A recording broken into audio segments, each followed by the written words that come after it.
বলছেন আল খবিসাতু লিল খবিসিনা ওয়াল খবিসুনা লিল খবিসাত। আল্লাহ বলছেন খবিসের সাথে খবিসের বন্ধুত্ব হয়, ভালো মানুষের সঙ্গে ভালো মানুষের বন্ধুত্ব হয়, নামাজিওয়ালার সঙ্গে নামাজিওয়ালার বন্ধুত্ব হয়, একজন ভ্যান চালকের সঙ্গে আরেকজন ভ্যান চালকের বন্ধুত্ব হয়, একজন বিড়িখোরের সঙ্গে আরেকজন বিড়িখোরের বন্ধুত্ব হয়, একজন মোটর সাইকেলওয়ালার সঙ্গে একজন মোটর সাইকেলওয়ালার বন্ধুত্ব হয়, একজন গ্যারেজের মালিকের সঙ্গে পার্শ্ববর্তী গ্রামে আরেকজন গ্যারেজওয়ালার মালিকের বন্ধুত্ব হয়। এমনই কিন্তু একটা পরিবেশ। বন্ধুত্ব এমন একটা জিনিস যে সৎ, যে যোগ্য, তার বন্ধুত্ব সৎযোগ্যের সঙ্গে হয়। একজন আলেম দেখেন, একজন আলেমের সঙ্গে বন্ধুত্ব দেখবেন যদি মিথ্যা হয়, দেখবেন এটা আল্লাহর কথা। এজন্য বন্ধুত্ব বিশাল একটা জিনিস। বন্ধুত্ব এমন একটা জিনিস যেটা কিয়ামতের ময়দান পর্যন্ত পৌঁছায় দেয়। আপনি ওই লোকের সঙ্গে বন্ধুত্ব করতে পারবেন না যেই বন্ধুর সঙ্গে চলতে ফিরতে আজানের সময় হয় ওই বন্ধু বলে না, বন্ধু চলো নামাজ পড়ে আসি। সে আপনাকে কল্যাণ চায় না, কখনোই চায় না। সে যদি কল্যাণ চাইতো আজানের সঙ্গে সঙ্গে বন্ধুকে বলতো, বন্ধু চলো নামাজ পড়ে আসি। কারণ বন্ধু দুনিয়াতেই শেষ। হাদিস অনুযায়ী বন্ধু দুনিয়াতে শেষ নয়, বন্ধু কিয়ামতেও থাকবেন। কিন্তু আমরা চাই দুনিয়াতে শেষ। যদি চাইতাম তাহলে নামাজে আসতাম। আমি আপনি যদি বন্ধুত্ব একসঙ্গে নামাজ পড়ি, কিয়ামতের ময়দানে আমরা একসঙ্গে থাকব। বন্ধু আমাকে ভালো চাই, আমার বন্ধু নামাজ পড়ুক, কিয়ামতে আল্লাহর কাছে জবাব যেন সহজভাবে দিতে পারে। কিন্তু আমরা এমন মানুষকে বন্ধুত্ব চাই, মহান আল্লাহ তাআলা যেন কবুল করেন, আমিন। সম্মানিত উপস্থিতি, মহান আল্লাহ তাআলা পবিত্র কোরআনে এবং আল্লাহ রাসূল সাল্লাল্লাহু আলাইহি সাল্লামের হাদিসের ভিতরে আরও বলছেন যে যে জাতির সঙ্গে বন্ধুত্ব করবেন কিয়ামতের ময়দানে ওই জাতির সঙ্গেই তার হাসর এবং নাসর হবে। এই হাদিসটা আপনারা শুনেছেন।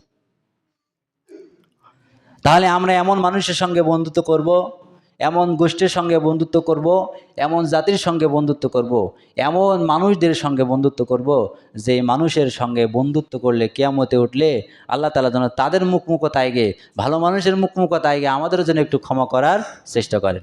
আমরা এমন মানুষের সঙ্গে বন্ধুত্ব করব না, এমন মানুষের সঙ্গে জড়িত থাকব না, এমন মানুষের সঙ্গে দলদারি করব না যাদেরকে মহান আল্লাহ তাআলা কিয়ামতে তারা নিজেরাই হিসাব দিতে পারবেন না, নিজেরাই তাদের দুনিয়ার কর্মকাণ্ডের জন্য আল্লাহ তাআলার কাছে লজ্জিত থাকবে।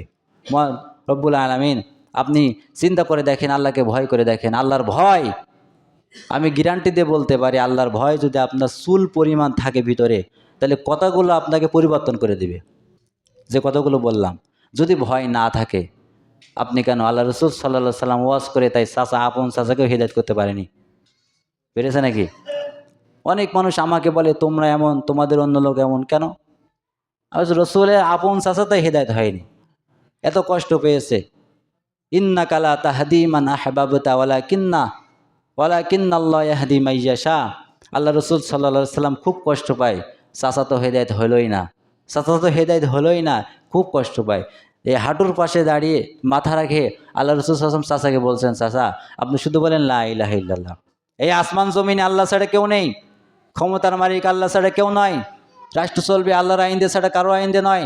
এই কথাটা আপনি শুধু লা ইলাহা ইল্লাল্লাহ এতটুকু আমার কানে শোনানি দেন, আমি কিয়ামতের দিন মহান আল্লাহ তাআলার সঙ্গে সুপারিশ করে আপনাকে জান্নাতে নেব। তিনি বলেন নাই, বলেছিলেন নাকি? আল্লাহ রাসূল কষ্ট পেলেন যে চাচা আমার সারাটা জীবন আগলে রেখেছিলেন, যে চাচা কোরআন নাজিল হওয়ার আগে আমাকে ঢাল হয়ে রেখেছিলেন, আমাকে আমি দায়িত্ব পালনের ক্ষেত্রে চাচা আমাকে সহযোগিতা করেছিলেন, কিন্তু সেই চাচা আজকে কোরআনের দাওয়াত দেওয়ার পরে পিছিয়ে কেন চলে যায়? আল্লাহ তাআলা সঙ্গে সঙ্গে আয়াত নাজিল করলেন, ইন্নাকা লা তাহদি মান আহবাবতা ওয়ালাকিন্নাল্লাহ ইয়াহদি মান ইয়াশা। হে নবী, আপনি মন খারাপ করবেন কেন? হেদায়েত কি আমি আপনার হাতে দিয়েছি নাকি? হেদায়েত যদি আপনার হাতে দিতাম তাহলে আপনিই তো আপনার চাচার হেদায়েত দিতেন। হেদায়েত আমি আল্লাহর হাতে, বলেন সুবহানাল্লাহ। আল্লাহ যদি হেদায়েত দেয় সেই হেদায়েত পাবে, আর আল্লাহ যদি হেদায়েত না দেয় সেই হেদায়েত পাবে, বলেন? পাবে না। এজন্য সম্মানিত উপস্থিতি, আপনাদের কাছে করজোড়ে অনুরোধ করি, আমরা ভালো থাকতে চাই, আমরা শান্তিতে থাকতে চাই, সুখে থাকতে চাই। আমরা চাই আমি যেমন খাবো একজন গরিব ভাই তেমন খাবে। আমরা চাই একজন ভ্যান চালকের যেমন বিচার হবে একজন প্রধানমন্ত্রীরও তেমন বিচার হবে। আমরা চাই না এমন যে ভ্যান চালকের বিচার এমন, প্রধানমন্ত্রীর বিচার এমন।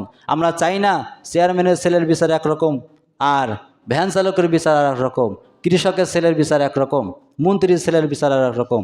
এটা কি আমরা চাই নাকি? এই বৈষম্য যদি থেকেই যায় 5ই আগস্টের দরকার ছিলই না। সম্মানিত উপস্থিতি, যাই হোক, মহান রব্বুল আলামিন আমাদের কথাগুলো কলিজায় ধারণ করে সামনের দিকে অগ্রসর হওয়ার তৌফিক দান করেন। সকলে বলি আল্লাহুম্মা আমিন।